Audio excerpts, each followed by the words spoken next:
Hello guys, and welcome back to my YouTube channel. If you're new to my channel, hello and welcome to my channel. My name is Summer. So today's video I'm going to be talking about this boy who is one of the sons of Sulèman. His life ended, and this story was narrated. You know, I've told you guys there's so many series. A lot of you have actually watched these videos, so you know what I'm talking about. So there's this particular story. You know, you see, I may be a bit behind in the stories because the videos are quite long, so I kind of like watch them when I have the time, or sometimes I play it in the background while I'm doing housework. I listen to these videos, so don't be surprised if I'm not addressing it the day after the video came out or stuff like that. But I'm taking my time, and like I said, there's so much in these stories. Right now, the Sulèman's houseboy talked about the story of this guy they call Tony. That was one of the sons of Sulèman, and this boy's life ended. As far as, you know, Amos and his brother are concerned, Sulèman wasted the boy's life. And when they say that, initially I didn't understand when they were saying that it was him that deleted him, if you know what I mean. It was him that him, right? You know, so when they were saying that, initially I didn't understand, but later I realized what they were trying to say is that he had opportunity to help this boy, but he didn't help him. The boy was unwell. There was something wrong with his leg or his foot, and he became very unwell. And you know, Amos was saying that he went to visit him, and he was like thinking Tony was receiving treatment, and he was asking Tony, and Tony said no, he's not getting treatment for his condition. He was just getting pain management, painkillers, pain management. That's all. No treatment for his problem. They were just being, you know, left there. And they feel like there's so much Sulèman could have done, or maybe taking him, help him to maybe go to India for whatever treatment he may have needed.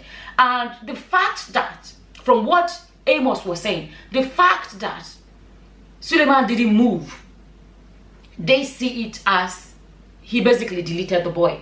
Because if he had helped, and then according to the way Amos narrated the story, you know, if he had helped, I believe they'll feel like, okay, yeah, Sulèman tried, there's nothing more he could have done. And then Sulèman replied to this, because those that come and say, all this story are not true. This one is Sulèman's voice. Sulèman now said that, how can you guys say that I'm the one that deleted Tony? He said, Sulèman, his voice. He said Tony's life ended because of a leg cancer. That how is he him? That whatever. And he now said something like, there was a way he phrased it, like, you know, am I your family member? Am I? From the way he was saying it, so he was basically saying, you know, I'm not a family member to you guys. Why should it be my job to do this? Why should it be my job to get involved? Why should it be my job to do this, that? You know, when you listen to that, like I say, you can always make up your mind. But why I am addressing it, or the area that I really thought about is, you know, the lack of, well, according to how they narrated this Tony's story, I sensed a lack of compassion. I felt like, you know, what about the value for human life? We can't save everybody. Although he was saying, am I God? I'm gonna start laughing. Am I God? Am I God? He was saying. I was like, oh, so you're not God. And this is the man that curse people. You're not God, but you're cursing people. So you actually know you're not God. And this is the man that is doing miracle. He has raised a little boy that his life ended. He's the one that unsealed one boy's lips not too long ago. He is the, so you are not God. Wow. But how come all this miracle he's doing? How come he did not do that miracle for Tony? That's the question for you to wonder about. Did he even, I didn't even hear anything about he went and prayed for Tony, and no. Okay, now coming back to this story, I want to say some of the aspects that really got me. Is the fact that it's the same man that there are so many accusations. You know, there's so many accusations that he's buying mansions for celebrity and the Nigerian actresses, buying them cars. I've shared a video here. I'll put a link as well. Adeola's video where Sahara reporter shared the news of how it was Sulèman's name that appeared as the buyer of the car of a Nigerian celebrity, Nollywood actress. And as soon as Sahara reporters shared that story, boom, by the time they went back there, it has been removed. Sulèman's name has been removed. I'll put the link here, you guys can check it out. There are stories of him. Stephanie Otobo, according to her, she said the one time they were in a hotel room. The videos are everywhere. They were in a hotel room, and then they brought in a bag the offerings and everything of the day. They brought to him, and Sulèman poured on the table and gave it to her and said, "This is how much I love you." I am looking at the comparison. According to this story, if you look at it, these are people that he has been accused of giving so much money. Their lives were not ending. They were not in desperate situations. He's just pumping. But somebody else, his life, the part that really got me was when they were explaining how, Amos was explaining how when he now saw Tony, his life was ended, and he was just looking at him like, is this, like, to imagine that, because they were like brothers and friends, and it broke his heart to see his friend just wasted like that without any effort being made to even try to save his life. And this is the same man that is accused of spending all these millions and millions on celebrities. Now, before you join him to say, it's true now, are they his family member? Before you go and be answering Papa to people, even when he's preaching, he calls himself daddy. When he's preaching, say, don't come and say your daddy this, or don't come and say your papa. He addresses himself as Papa. Before you take the name as Papa in people's lives, or daddy in people's life, they all call him daddy, Papa. Do you know what that is? I shared the story here how when I had my first child, when I've shared my marriage stories about, marrying, intertribal, disagreement, blah, blah, blah. I remember when I had my child, my mother was not really in support of that marriage, right? It was a watch story. When I had my child, anyway, it was one of my neighbors then. I shared the story how one of my neighbors was the one that was coming to help me bath my baby in the morning, bath my baby. I never asked. She was a church member. She will come to my house and bath my baby in the morning, bath my baby in the evening. She will come and cook for me. She will press my belly with her. I never asked this woman. Never asked this woman. Just a church member. She did everything. I started calling her mommy because I felt like it. Because she took on that role, motherly role in my life. You understand? So, before you begin to be called people's papa, daddy, there is something about it. Your so-called son in the Lord was in trouble. But from what they have narrated, he didn't help him. So what are you answering a pa for? Why are you answering daddy? Why? Do you know what that is?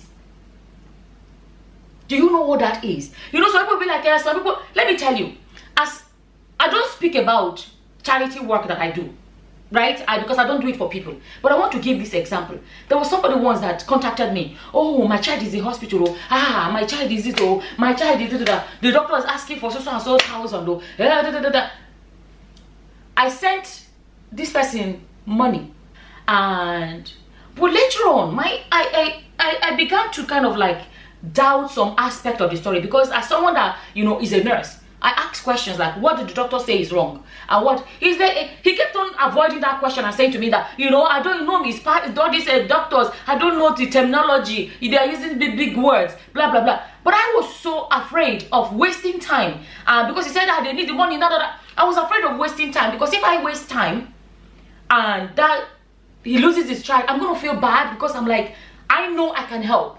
You understand? And money shouldn't be reasons why life should just end like that. I feel like it's just, anyways, I live in a part of the world where you go into hospital, quality hospital, you are treated, nobody asks you for a cent before you're being treated. Not a cent. When you finish, you pay your bills. If you don't even have the money, there's a way they can let you pay small. So money should not be the reason why people's lives should just end. Anyways, I sent this money, but when I began to doubt the story a bit, I've already sent the money, because I wasn't going to allow that on my conscience of doubting him and not helping, and then find out later that it was true. But later on, when I investigated, it happens to be that it's not true. People that knew him said, look, we are living in the same KiIIing, look at their house, look at our house, like the neighbor. People that are living next door to him came and said, look, this guy, the child no sick, no be this Nigeria. The child no sick, nothing. The guy was telling me they are in hospital. He said, no, there's no such thing. There is no such, is it the child we're seeing every day? They're not convinced that he lied. Do you know, it feels bad that somebody would lie about something like that. So before people now say, but some people do that. This Tony's case is different. He was actually sick. Everybody knew he was sick. He had the problem with his leg. He wasn't walking anymore. It was obvious. So there was not like somebody was trying to dupe somebody. You understand? How do you watch, as a human being, how do you watch somebody's life fade away slowly, slowly? His life did not end overnight. It took a while. It took a while. It took a while before his life ended. They said the problem had been going on, but from what Amos narrated, Sulèman made them say, "Well, am I God? Am I God? Am I related to you people? Am I related to you people?" Guys, go and listen to these audios. I always say, go and listen so that you will not say it's me that is saying it. And I'm saying, this is a man. When he will now give one person money, he will televise it. There was one he did. They said, Sulèman gave money to his childhood friend or whatever. It was massively televised. You see, good you do. It is not. It's not even about. You know, some people have come here and said some YouTubers do give away. You don't do give away. Let me tell you, it's not always about what you show to the world. It's not really about what you show to. Sometimes some people will come to the world and show one thing, but for backyard there's something else. I don't do giveaways. Let me use that opportunity to actually address it. Why I don't do, if I do giveaway on YouTube platform, like financial giveaway, it's to mom, like it's guesswork. You may end up giving it to someone that does not even need it.